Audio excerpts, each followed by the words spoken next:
Photo credit Cooper NeillGettyCarmelo Anthony will be Oklahoma City's starting power forward, according to coach Billy Donovan and Melo himself.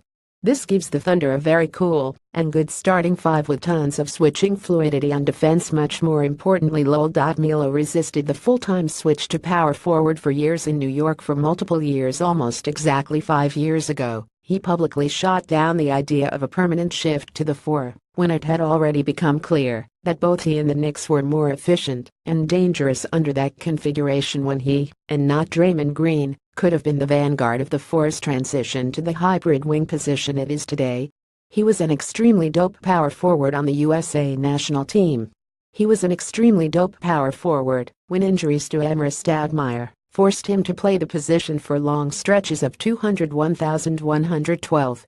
He might have been the best power forward in the NBA if he'd stuck with it instead. The Knicks spent whole seasons cramming Stoudemire's carcass under doofuses like Andrea Bergnani, Kenyon Martin, Lou Amundsen, and Jason Smith into their versatile starting lineups, lagging years behind the rest of the league's trends towards spacing and switching, so that Melo could log most of his minutes at 3, where he felt more comfortable.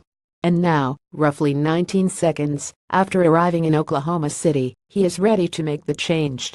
Make no mistake, age has eroded some of what made Meloatthe for such a thrilling idea back in 2012 and 2011 and 2003, but he's still well more than quick, rangy, and skilled enough at the offensive end to present huge matchup problems for most opposing defenses. And the move to power forward allows the Thunder to keep Andre Robertson as the starter at their second wing spot next to Paul George, giving them two terrific defensive wings with the size to switch everything. Between those two and center Steven Adams, OKC should be able to cover for most of Melo's defensive shortcomings, so long as he works and communicates more like national team Melo and less like Knicks Melo. Accepting the change in the first place is a positive sign. All of which is to say this rule, I suppose, if you wanted to, you could heap scorn on Melo for waiting until he'd landed on a star-studded Western Conference contender to discover the personal flexibility to make a change he should have embraced more than a half-decade ago, but I prefer to enjoy a nice hearty laugh at the Knicks' expense.